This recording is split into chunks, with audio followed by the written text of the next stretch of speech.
A federal judge has ruled that ICE agents can continue making arrests in and around New York City courthouses, a decision that has sparked renewed debate and concern across the city. This decision keeps a controversial policy in place, directly affecting thousands of immigrants navigating the city's legal system. For many, the courthouse is a place to resolve legal matters, but now it also represents a potential risk of detention and deportation.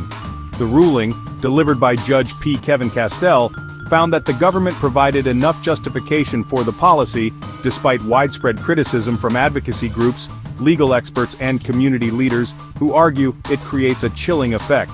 The policy stems from a 2021 Department of Homeland Security memo outlining rules for civil immigration arrests at courthouses. The memo was intended to clarify when and how ICE agents could operate in these sensitive locations. Many hoped courthouses would be declared protected spaces like schools or churches, but the judge affirmed they are not. This means the legal protections that exist in other community spaces do not extend to courthouses. This means immigrants attending court, for any reason whether as defendants, witnesses, or even victims, could face arrest by ICE agents, adding another layer of anxiety to an already stressful process. However, the judge did block a separate Department of Justice policy that encouraged immigration judges to dismiss cases just to allow ICE to make immediate arrests in court, calling it an overreach of authority. That part of the ruling was seen as a check on government overreach, offering a small measure of relief to those concerned about due process and judicial independence. The decision leaves the core ICE policy intact, maintaining a climate of fear for many immigrants who must interact with the courts and raising questions about equal access to justice.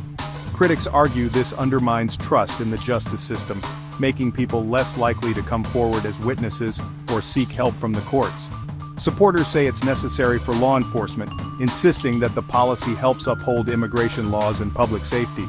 The debate over courthouse arrests is far from over, and the ruling ensures that the issue will remain at the forefront of New York's legal and political conversations for the foreseeable future. Civil rights and immigrant advocacy groups, including the ACLU and the Bronx Defenders, took a stand by challenging the courthouse arrest policy in court, arguing that it threatened the rights and safety of immigrants across the city.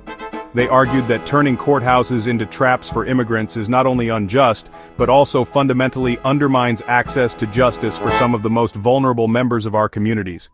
Evidence presented in court showed that many immigrants were too afraid to appear in court, fearing arrest and deportation.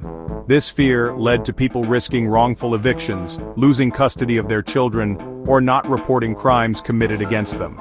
The lawsuit claimed this climate of fear disrupts the entire court system, making it harder for judges and lawyers to do their jobs, and ultimately denies justice to many who need it most. Advocates highlighted the impossible choice immigrants face, whether to attend court and risk detention or stay away and face serious legal consequences, such as losing their homes or custody of their children. They argued the policy was a sudden, unexplained shift from previous practices, leaving many confused and fearful about what to expect when entering a courthouse. The goal of the lawsuit was to have the court declare courthouse arrests unlawful, and to restore trust in the justice system for everyone, regardless of immigration status. While the judge didn't overturn the policy, the case brought national attention to the harm it causes, sparking conversations about fairness and equal treatment under the law. The fight for safe and equal access to justice continues, as advocates push for reforms to protect the rights of all people in the court system. ICE defends courthouse arrests as a necessity, not a choice. With many local jails refusing to cooperate due to sanctuary policies, ICE says courthouses are one of the few places they can reliably find individuals with deportation orders. They argue courthouses are secure, making arrests safer for everyone involved. The 2021 guidance expanded these practices as more jurisdictions limited cooperation. ICE frames this as essential to enforce immigration law and carry out court orders.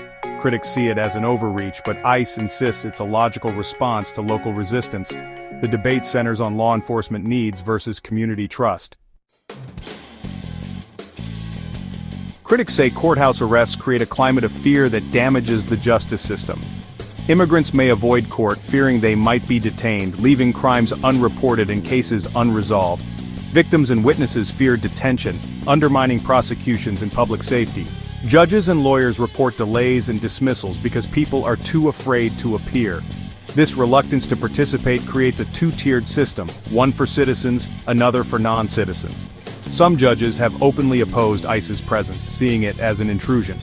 The fear is real. People drop cases or refuse to testify to avoid ICE. Critics argue this policy silences victims and weakens the rule of law. The impact extends beyond immigrants, affecting the entire community, eroding trust in the justice system. The court's decision cements a divided landscape for immigrants and the legal system. ICE can continue its enforcement, but critics warn of lasting harm to equal justice. Immigrants must now weigh the risk of detention against seeking justice. The ruling highlights the clash between federal enforcement and local sanctuary policies. While a small check on ICE's power was imposed, the core policy remains. Courthouses will remain sites of anxiety and conflict for many.